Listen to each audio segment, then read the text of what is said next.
حضرت موسیٰ علیہ السلام کے دور میں ایک عورت تھی، فرعون نے اس عورت کو پکڑوایا اور اس کے 2 بچوں کو سامنے لایا گیا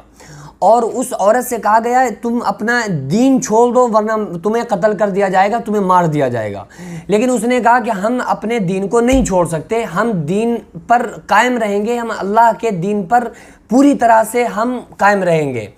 تو اس عورت کے سامنے ظالموں نے ایک بچے کو اٹھایا اور ایک کڑھاؤ، ایک بہت ہی خطرناک تیل کو کھولایا گیا، جب وہ تیل کی تلچھٹ میں اس بچے کو اٹھا کر ڈال دیا گیا۔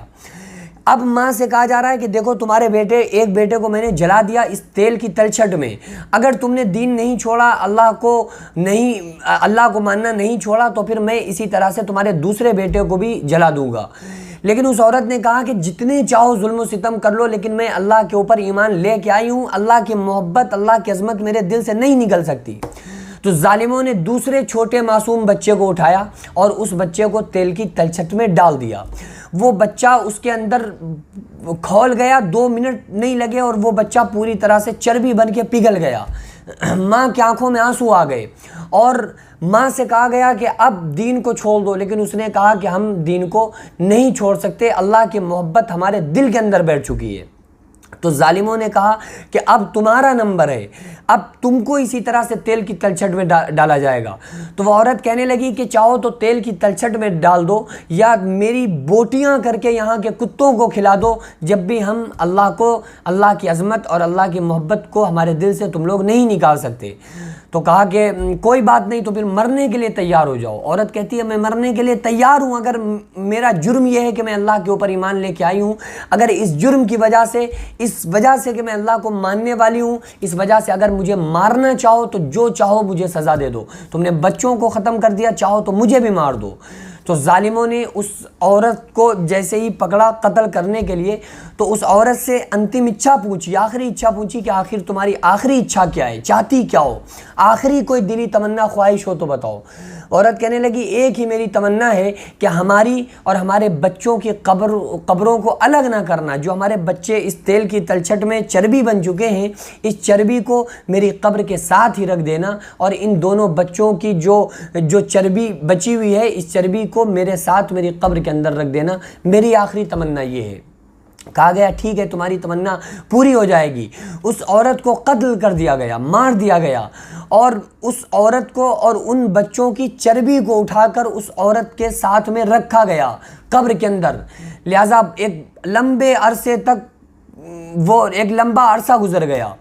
آقا علیہ السلام کا دور آیا، ہمارے نبی صلی اللہ علیہ وسلم اپنے اصحاب کے ساتھ ایک سفر فرما رہے تھے، ایک بہترین خوشبو ایک قبر سے اٹھی۔ تو آقا علیہ السلام سے صحابہ نے پوچھا کہ یا رسول اللہ صلی اللہ علیہ وسلم یہ خوشبو کیسی ہے، یہ تو جنت کی خوشبو آ رہی ہے۔ تو آپ صلی اللہ علیہ وسلم نے ارشاد فرمایا کہ اے صحابہ یہ کوئی جنت کی خوشبو نہیں ہے، بلکہ بنی اسرائیل کی ایک عورت کی قبر سے خوشبو آ رہی ہے۔ صحابہ نے پوچھا یا رسول اللہ صلی اللہ علیہ وسلم آخر اس کا کون سا ایسا عمل تھا جس کی وجہ سے اس کی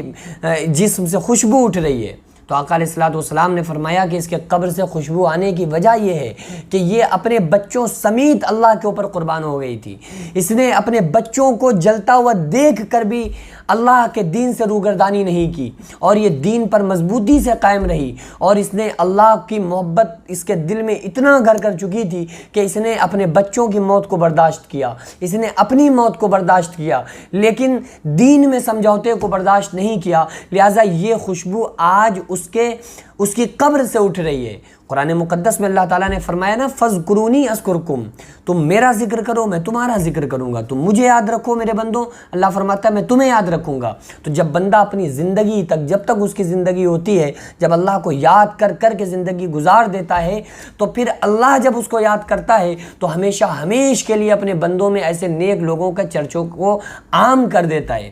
تو عورتوں کو چاہیے کہ اپنے اندر اس جذبے کو پیدا کریں کہ اللہ کے اوپر، اللہ کے لیے، اللہ اللہ کی محبت ہمارے دلوں کے اندر، عورتوں کے، مردوں کے، لوگوں کے دلوں میں ایسی ہونا چاہیے کہ اللہ تبارک و تعالیٰ کی جب بات ہو، دین کی بات ہو، تو وہاں پر سمجھوتا نہیں ہونا چاہیے۔ ہم نے کن چیزوں سے سمجھوتا کیا ہوا ہے کہ نماز کا وقت ہو گیا لیکن ہم نے سمجھوتا کاموں سے کیا ہوا ہے، ہم کاموں میں لگے رہتے ہیں، نماز کو چھوڑ دیتے ہیں۔ یہ کیسی اللہ سے محبت ہے؟ یہ کون سے دین پر ہم عمل کر رہے ہیں؟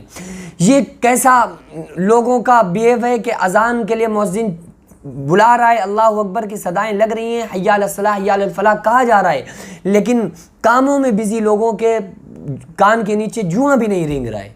تو یہ اس چیز کا نام محبت نہیں ہے، بلکہ اللہ تبارک و تعالیٰ کے حکم پر پابند ہو جانا، اس چیز کا نام اللہ سے محبت ہے۔ اللہ تعالیٰ نے فرمایا قرآن مقدس میں وَمِنَ النَّاسِ مَن يَتَّخِذُ مِن دُونِ اللَّهِ أَندَادًا يُحِبُّونَهُمْ كَحُبِّ اللَّهِ کہ بعض لوگ ایسے ہیں جو غیر خدا کو شریک خدا بناتے ہیں، لیکن جو ایمان والے ہیں وہ تو سب سے زیادہ اللہ ہی سے محبت کرتے ہیں۔ تو ہمارے دلوں کے اندر ہمارے کاموں سے زیادہ، بیوی بچوں سے زیادہ، ہمارے گھر سے زیادہ، ہمارے کاروبار سے زیادہ، ہماری بزنس سے زیادہ، ہمارے سارے کاموں سے زیادہ ہمارے دلوں کے اندر محبت ہمارے اس اللہ کی ہونا چاہیے جس اللہ نے ہمیں پیدا کیا، جس اللہ نے ہمیں زندگی عطا فرمائی، جس اللہ نے ہمیں بولنے کا سلیقہ دیا، جس رب نے ہمارے کانوں میں 2 لاکھ ٹیلی فون کو فٹ کیا، جس اللہ نے ہماری آنکھوں میں 13 کروڑ بلف لگائے، جس اللہ نے ہمیں چلنے کی طاقت دی، بولنے کی طاقت دی، اٹھنے کی طاقت دی، پکڑنے کی طاقت دی، چلنے کی طاقت دی، سوچنے کی طاقت دی، زبان میں بولنے کے اوصاف دیے، اس اللہ تبارک و تعالیٰ نے جو ہم کو بتایا ہے، ہمیں اس کی محبت کو دل میں رکھ کے اس کے حکم پر پابند رہنا ہے، اور دعا کریں کہ اللہ تبارک و تعالیٰ ہم تمام لوگوں کے دلوں میں اپنی محبت کو پیوست فرمائے، اور ہم تمام لوگوں کو شریعت مصطفیٰ صلی اللہ علیہ وسلم کا پابند بنائے۔ وما علینا الا البلاغ۔ السلام علیکم ورحمۃ اللہ وبرکاتہ۔